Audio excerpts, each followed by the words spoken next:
On the night of February 3, 1972, a triple homicide occurred on Clyde Townsend Road in Boone, North Carolina during a heavy snowstorm. The case would become known locally as the Durham case and would go unsolved for the next 50 years.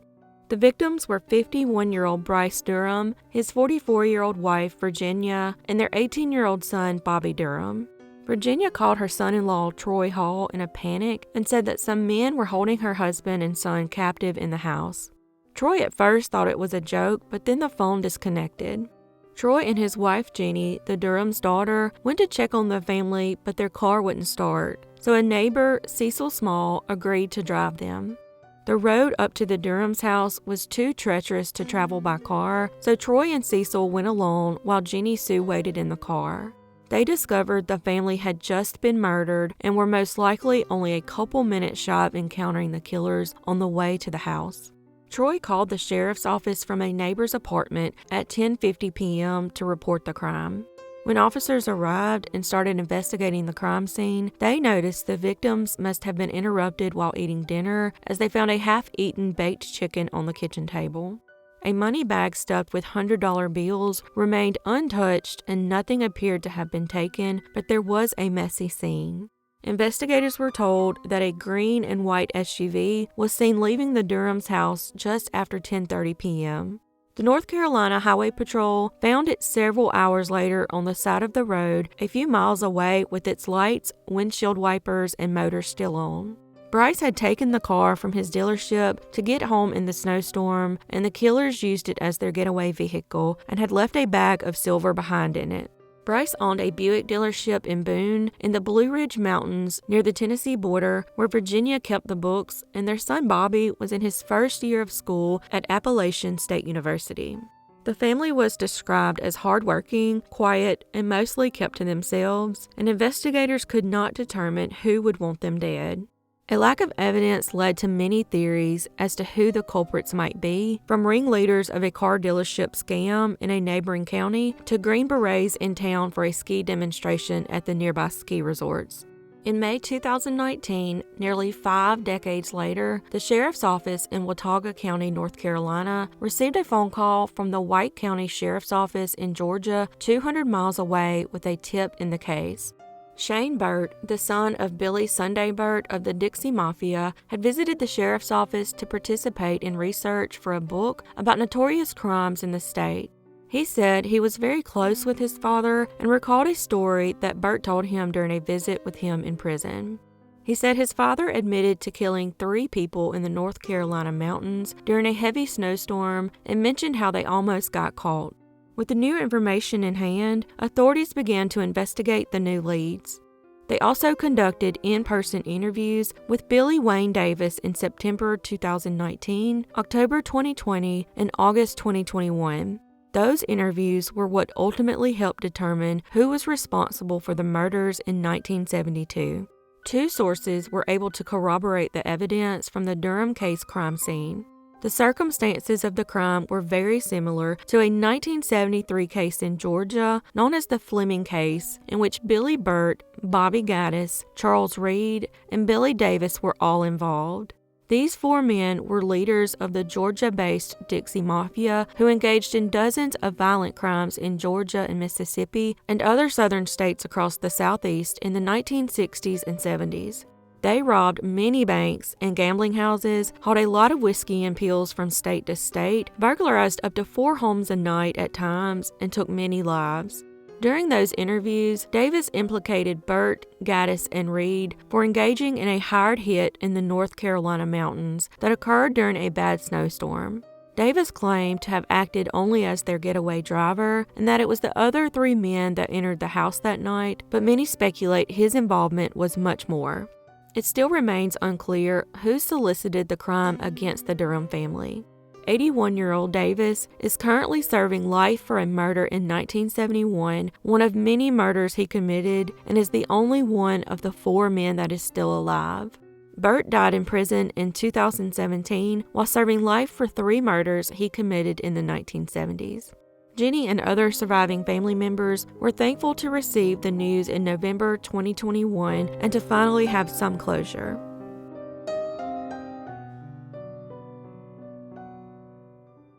Alycia Mesiti was born November 8, 1991. At the age of 13, her mother, Roberta, was deemed an unfit parent who struggled with depression. Roberta lost custody of her children when she could not afford an attorney during her legal battle. So Alycia and her brother were sent by a Santa Clara County judge to live with their father, Mark Mesiti, in Ceres, California. Shockingly, the court gave him custody despite the fact that Mesiti had a long criminal record with state and federal charges, including domestic violence, drunk driving, and bank fraud. Less than a year later, he would take his daughter's life in a horrifying way. On August 14, 2006, Mark's girlfriend Shelley took a flight from Los Angeles to Northern California to visit Mark at his home in Ceres. Shelley originally planned to pick 14-year-old Alycia up from a relative's house in San Jose on her way home from the airport, but Mark called her and told her to come straight to Ceres instead. When Shelley questioned where Alycia was, Mark allegedly told her that she had run away. Shelley later reported her missing as a runaway to the Ceres Police Department. At first, investigators stated that they did not find any evidence of foul play, and they believed Alycia actually had run away from home and took her pet chihuahua with her. Mark told police that Alycia called home a couple days later and said she had gone camping with friends and refused to disclose her location. He would then periodically tell police that she would check in with him, but not telling him where she was, and he stuck to this story for 3 years. He ended up being evicted from the rental home a few months after Alycia went missing and eventually moved to Los Angeles with Shelley. Her mother told police that she didn't believe her daughter ran away and suspected foul play. Roberta reported that her ex-husband failed to enroll the children in school and remain in touch with her. 3 years later, after she went missing, on March 25, 2009, investigators brought cadaver dogs to Mark's old home in Ceres. After getting a hit, a team dug up the backyard of his former rental home and ended up finding remains just feet from the edge of the patio. The remains would be identified as those of Alycia Mesiti. Investigators then obtained a search warrant for the home Mark and Shelley shared in Los Angeles. There, it was discovered that Mark and Shelley were running a meth lab in the home where children were living. The two were subsequently arrested and booked on drug and child endangerment charges. Upon his arrest, they also recovered several computers, hard drives, DVDs, CDs, and other digital media. The case took ages to come to trial, first because he had to be prosecuted in Los Angeles County for running a meth lab there, then the trial drug out because he opted to act as his own attorney, then changed his mind, and again changed his mind regarding his plea. He purposely tried to delay the process, which was very upsetting to Alycia's family. As these charges were pending in Los Angeles, investigators in Ceres began working with Stanislaus County prosecutors on Alycia's case. An autopsy concluded that Alycia died of acute drug intoxication by a cocktail of 8 extremely powerful drugs. Investigators believed that Mark provided his daughter with these drugs to prevent her from resisting his sexual abuse, which he later admitted to. Mark was found in possession of photos that proved the abuse against Alycia. He was then charged with her murder, the abuse against her, and in addition, he was charged with abuse against 2 other minors, which occurred after his daughter's death. His girlfriend's 8-year-old daughter and a 16-year-old who left the state out of fear of him before he was arrested. Mark's death penalty trial began in October 2017, but about 2 weeks in, he decided to plead guilty to 49 heinous crimes, including all the sexual abuse and drugs. He did this to attempt to dodge the death penalty in lieu of a life prison sentence without the possibility of parole. His defense attorney, Martin Baker, argued that Alycia's diary suggested she was a drug addict, with her writing in one passage that she wanted to feel nothing. 6 weeks after jury selection, Mark decided he wanted to take his guilty plea back, which caused the trial to be postponed. But ultimately, the judge denied this, and Mark was eventually sentenced to life behind bars an entire decade after her remains were found.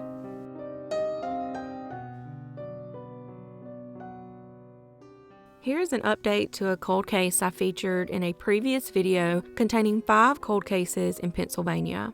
Marise Ann Chiverella was born November 25, 1954, to Mary and Carmen Chiverella and had 3 brothers and a sister. At the age of 9, she lived in Hazel Township, Pennsylvania, but was killed on March 18, 1964, while taking canned goods to a church on her way to school in Hazleton. She normally walked the short half-mile journey to her school with her siblings, but left early this day to get the canned goods to a nun at a local church. Marise loved the church and had dreams of becoming a nun before her life was sadly taken. Her body was found the same day, more than 2 miles away at a strip mining pit north of Route 309 in Hazel Township, adjacent to the Hazleton Airport. She had suffered a tragic physical and sexual assault. The canned goods she had with her were found strewn near her body. Sadly, the case would go cold for nearly 58 years. A few years ago, a snapshot phenotype of the suspect's face was produced by Parabon Nanolabs based on the suspect's DNA. Several images of the killer were created that represented what he would look like at the ages of 25, 50, and 60 years old. The Pennsylvania State Police DNA Lab was able to develop a suspect profile based on a DNA sample left on Marise's jacket. They checked the DNA against all previous suspects, and none matched, so they were all ruled out as being her killer. In 2007, the sample was then uploaded to a DNA database and checked monthly against new DNA. In 2018, it was decided to try genetic genealogy. By 2020, Eric Schubert, a college student and expert in genetic genealogy who had volunteered to work the case, put together an extensive family tree after establishing a very distant cousin of the suspect. This helped investigators narrow their suspect list, which finally led to her murderer, James Paul Fort. In January 2022, police exhumed his body to collect a sample of his DNA, which matched the DNA found on Marise's jacket at the crime scene. Fort was 22 at the time of the murder and had no known connection to Marise or her family. Fort died in May 1980 at the age of 38 from natural causes, possibly a heart attack according to police. He had different addresses over the years, but he lived within 6 blocks of where Marise was last seen the day she was killed.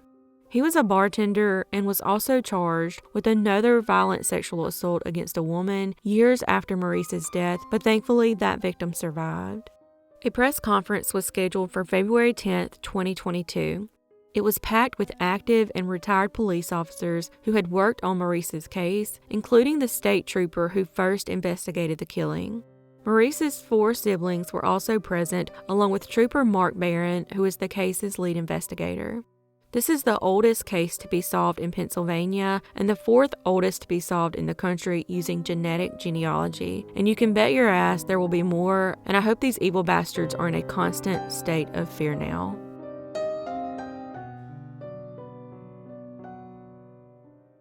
This last one is more of an update on a case than it is solved.